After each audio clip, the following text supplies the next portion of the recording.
Doctor, hay varios temas, ¿no? Pero se viene un proceso de sucesión que nos gustaría que usted como secretario nos lo explique si ya lo tiene claro, ¿no?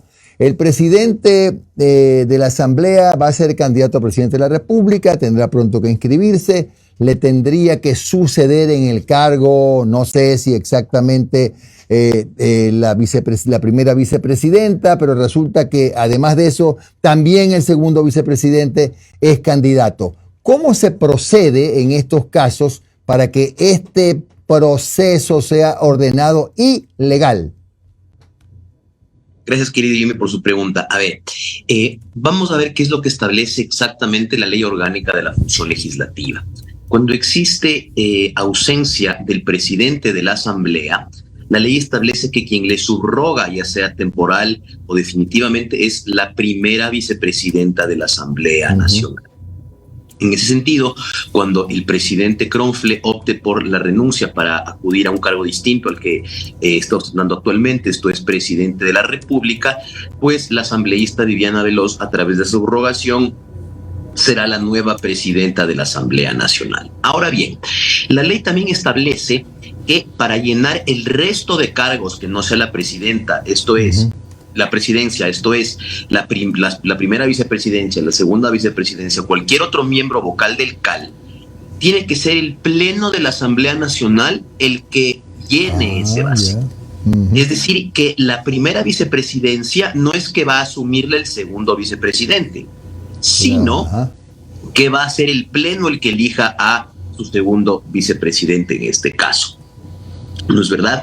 Ahora bien, los legisladores que opten para la reelección no tienen que renunciar ante la calificación de la candidatura, sino que tienen que esperar y presentar únicamente una solicitud de licencia al momento en que arranca la campaña, esto es en el mes de enero. Y una vez que eso ocurra, esos vacíos tendrán que ser llenados por el Pleno de la Asamblea Nacional con mayoría absoluta. Claro. Ahora, en este caso también está el ingeniero Kronfle en la misma parte legal, digamos, tanto él como Viviana Veloz, como Ekener Valencia y todos los que, Ekener Recalde, como todos los que van a ser candidatos, pueden esperar hasta el día del inicio de la campaña. Bueno, no, en el caso del presidente Kronfle, no. El presidente Kronfle, como va a presentarse para un distinto cargo, la ley establece que cuando uno se presenta para un distinto cargo, tiene que renunciar a la calificación de la candidatura, esto es, hasta el 2 de octubre. Correcto. Del año 2024. El resto de asambleístas que van a optar por la reelección únicamente tienen que solicitar licencia a partir de la campaña. Entonces, el caso del presidente Kronfle que va y en el caso, por ejemplo, de la asambleísta Dayana Pazley, que también va a correr para distinto cargo, en ese caso tienen que presentar su renuncia hasta el 2 de octubre, pero en el caso de asambleístas que vayan a la reelección, solamente licencia a partir de la campaña. Es decir, que van a venirse días movidos en la Asamblea, porque dijo aquí el presidente de la Asamblea, Henry Kronfle, que efectivamente no necesariamente va a asumir el señor Recalde, que puede haber una elección y puede un social cristiano ocupar la primera vicepresidencia, por ejemplo. ¿Es correcto entonces? Es absolutamente correcto porque la ley establece únicamente la subrogación del vicepresidente al presidente de la Asamblea en caso de ausencia temporal, pero no dice que el segundo vicepresidente subrogará al primer vicepresidente. Eso no dice la ley, ni tampoco en caso de ningún vocal. Entonces, lo único que corresponde en ese sentido es, una vez que la asambleísta Viviana Veloz asuma la presidencia de la Asamblea, sea el Pleno de la Asamblea Nacional el que elija a su nuevo primer presidente o primer vicepresidente. Claro, aclaremos el tema del CAL. No es que los alternos asumen, sino que hay que nuevamente elegir vocales del CAL. Así es, Jimmy. Tiene que ser el Pleno de la Asamblea Nacional el que elija, porque el CAL es una designación unipersonalísima que no les alcanza a los alternos. Inclusive cuando el CAL se reúne y a veces falta el asambleísta principal, ni siquiera se puede posicionar el alterno para actuar dentro del CAL. Entonces, evidentemente, después de que un asambleísta, miembro del CAL, desee optar por la reelección y pedir licencia, el Pleno deberá llenar esa vacante. Ya, pasando a otro tema en el que abundará Omar, ¿cuántos procesos le han abierto a usted por su trabajo como secretario general de la Asamblea? ¿Cuántos tiene ya? 2. Así es. A ver, en realidad le podría decir que es una, querido Jimmy, una denuncia penal presentada por la asambleísta Javier Jurado, porque la otra denuncia es una denuncia presentada por la ministra del Interior, claro, Mónica Valencia, pero ella no me denuncia directamente a mí, sino que denuncio el no acatamiento de una sentencia. Entonces denuncio por desacatamiento a decisión de autoridad legítima competente, y fue el secretario el que dio este anuncio. Finalmente estas 2 denuncias se han unificado en una sola, así lo ha hecho el fiscal de la causa, pero la verdad es que no me quitan ningún segundo de sueño, querido Jimmy, como he dicho en anteriores entrevistas, porque son denuncias absolutamente sin sentido jurídico, ¿no? Son denuncias que evidentemente responden a una persecución política y tratar de intimidar al secretario general. Obviamente, nuevamente utilizar a la justicia, en este caso la justicia penal, para protervos y oscuros intereses, pero bueno, aquí me tendrá bien fuerte, porque finalmente ellos dicen que yo me he arrogado funciones cuando yo tengo delegación expresa del presidente de la Asamblea y de la mayoría de bancadas del Pleno de la Asamblea Nacional en resolución que se aprobó con 87 votos, mucho más de la mayoría absoluta, casi la mayoría calificada, 2/3 partes. Entonces, realmente no me preocupa para nada. Lo tomo como la experiencia que tengo yo en el Parlamento, como una nueva persecución política, y pues además denuncias que han permitido divertirme un poco porque son absolutamente risibles, Jimmy. Doctor Muñoz, ¿qué tal? Omar Jaén le saluda, buen día, gracias por su tiempo. Doctor, Omar, justo. A ver, más adelante le retomo una pregunta sobre el CAL, porque no solamente es lo de ahorita, sino en enero va a haber un momento más complicado aún, pero ya vamos por partes. Volviendo al tema de la famosa sentencia o fallo o dictamen de este juez con respecto al tema de los juicios políticos. A ver, hoy va a haber a las 9 de la noche una reunión de la Comisión de Fiscalización. Van a, primer punto, conocer esta decisión de este juez, y el segundo punto es ya abocar al conocimiento del juicio político a la fiscal Diana Salazar. Pero ya durante el fin de semana hubo un runrunes por ahí, que va a haber movimiento, presiones, para ver que se retomen estos 3 juicios políticos. ¿Qué mismo tiene que ocurrir en la Asamblea legalmente según la prelación de juicios políticos? Qué gusto, Omar. A ver, sí, evidentemente los temas que se tratan, sobre todo en la Comisión de Fiscalización, son temas que están siempre sujetas al debate político. Yo le voy a hablar de lo que establece la ley y lo que legalmente debería ocurrir. Como primera medida, toda vez que esta sentencia espúrea, esta sentencia inconstitucional e ilegal dictada por un juez de primera instancia, doctor Edgar Romero, ya se pronunció el Pleno de la Asamblea Nacional respecto a esta decisión judicial, y la decisión del Pleno fue no acatar hasta esperar el pronunciamiento de la Corte Constitucional y esperar evidentemente la tramitación de los recursos que correspondan, porque fíjese usted qué pasa si es que se adopta esta sentencia judicial y arrancan los procesos, y resulta que una vez en apelación la Corte Provincial, les da la vuelta. Entonces la Asamblea, ¿qué tiene que hacer ahí? Tiene que suspender. Entonces, para evitar eso, lo que corresponde evidentemente es esperar un pronunciamiento final. Eso como primera medida. Como segunda medida, no se movería ningún juicio político hasta que haya ese pronunciamiento. Nada, no se mueve nada. No se mueve nada, porque imagínese usted, Omar, que venga un juez a decirle a la Asamblea cómo tiene que ordenar sus juicios políticos. Es absolutamente inconstitucional. Vulnera el Estado de Derecho, vulnera el imperio de la juridicidad, que ya fue establecido además por una sentencia de la Corte Constitucional, diciendo que no puede la justicia ordinaria constitucional entrometerse en la tarea fiscalizadora de la Asamblea Nacional. Pero más allá de eso, claro, ahorita lo que corresponde, y entiendo así lo hará la Comisión de Fiscalización, debería primero ratificarse en la resolución del Pleno, que es una resolución tomada por la mayoría de bancadas. No puede la presidenta tomar una decisión a su criterio personal. sino tendrá que ser el pleno de la comisión de fiscalización quien adopte cualquier decisión.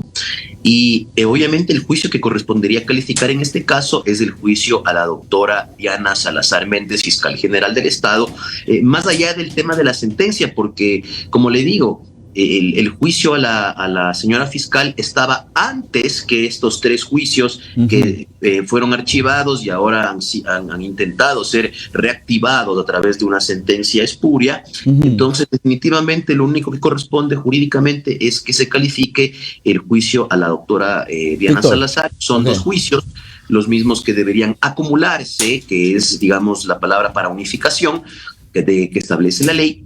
Y una vez que se unifiquen, sean calificados y se les dé trámite dentro de la comisión. 2 temas. Con respecto a este pronunciamiento que están esperando de la Corte, ¿ya iniciaron, ya solicitaron este pronunciamiento o es algo que todavía está por verse? No, María, hemos arrancado evidentemente primero con la presentación de los recursos correspondientes, primero la aclaración de la sentencia, porque por ejemplo le decimos al juez, usted establece que aquí se han vulnerado derechos, dígame cómo una facultad fiscalizadora es un derecho. Primera pregunta. Entonces yo creo que ahí se va a entrampar un poco porque ya existen sentencias de la Corte y además por principio jurídico, los asambleístas no tienen derechos constitucionales a fiscalizar. La fiscalización es una atribución o facultad establecida en la Constitución y en las leyes. Entonces, de ninguna forma puede la justicia constitucional decir que aquí se ha vulnerado un derecho a fiscalizar de los asambleístas. Es absolutamente ridículo y risible, como primera medida. Como segunda medida, evidentemente se ha presentado la solicitud de seguimiento al dictamen establecido por la Corte Constitucional en sentencia 122-22/JC/23, sentencia que, como le digo, establece que ninguna sentencia de la jurisdicción ordinaria constitucional puede entrometerse en materia de legislación por parte de la Asamblea y será la Corte la que dictamine aquello. Y de igual forma, una vez que nos contesten con esta aclaración, presentaremos obviamente ya el recurso de apelación, que si bien fue apelado en la audiencia oral, pero habrá que presentarla nuevamente igual por Doctor, e indistintamente lo que ocurra, yo creo que por el bien del país hay que dejar claro, ¿puede un juez destituir a un asambleísta por incumplimiento de sentencia? ¿Puede o no puede? Bajo ningún concepto, querido Omar.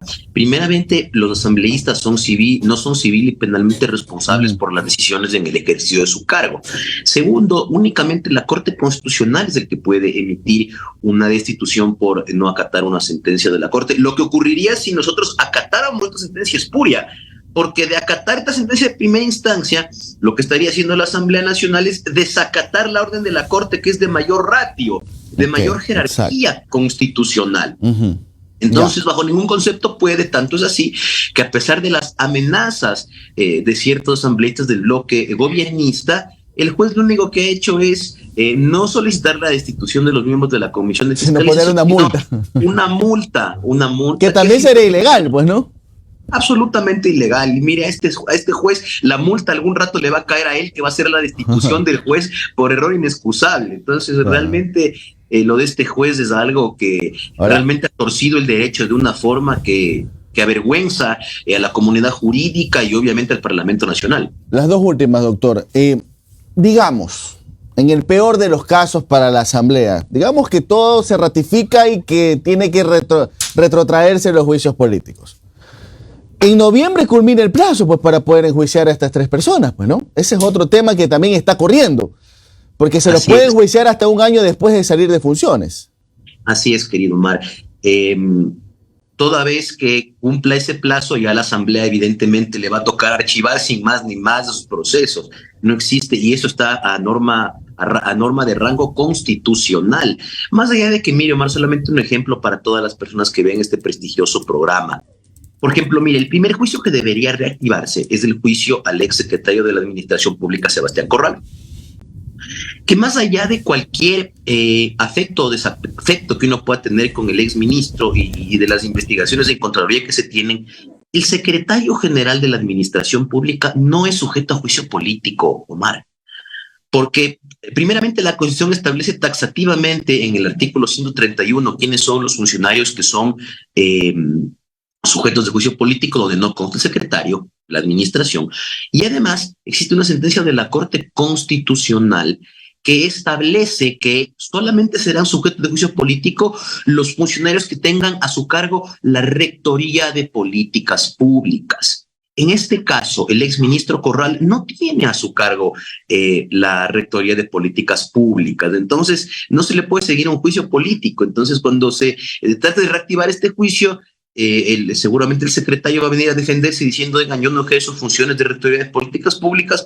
por lo tanto, esa es mi defensa, archiven mi causa, y se acabó, ¿no? Entonces, obviamente, son juicios que ya la ciudadanía no está interesada en que ocurra esa fiscalización, que es evidentemente tardía, y esto es un problema de la ley, Omar, y solamente para termino esta pregunta con esta respuesta. La ley establece que los juicios deben seguirse uno a la vez. Eso imposibilita que se haga una real fiscalización, y por eso se han presentado inclusive reformas ya en ese sentido a la ley orgánica de la función legislativa. ¿Para qué? En caso se presente un juicio político a un ministro actual, tenga esa prelación sobre los ministros anteriores, porque si no, yo soy asambleísta de gobierno, quiero vulnerar a mis ministros, blindar a mis ministros, y presento 10 juicios políticos contra exministros, y así puedo esperar 10 meses a que se tramiten estos juicios y tengo blindados a todos mis ministros, lo cual evidentemente no es transparente y evita la facultad fiscalizadora de los asambleístas. Que Henry Kronfeld tiene que presentar su renuncia porque aspira a otro cargo. Ok. Asume Viviana Veloz, pero asumiría hasta enero, cuando tiene que pedir licencia para hacer campaña para su reelección como asambleísta. El tema es que cuando llegue enero, buscan la reelección Viviana Veloz, Kenneth Recalde, el señor Matovelle, la señora Castillo, el propio Jorge Acaiturri. O sea, prácticamente todo el CAL va a buscar su reelección, por lo cual todos van a tener que pedir licencia. ¿Qué va a pasar en ese momento? ¿Se va a quedar Esther Cuesta así de la nada o qué va a pasar? Porque Esther Cuesta ya no puede, porque ella ya tiene 2 periodos. ¿Qué va a pasar en ese momento? Así es, querido Omar.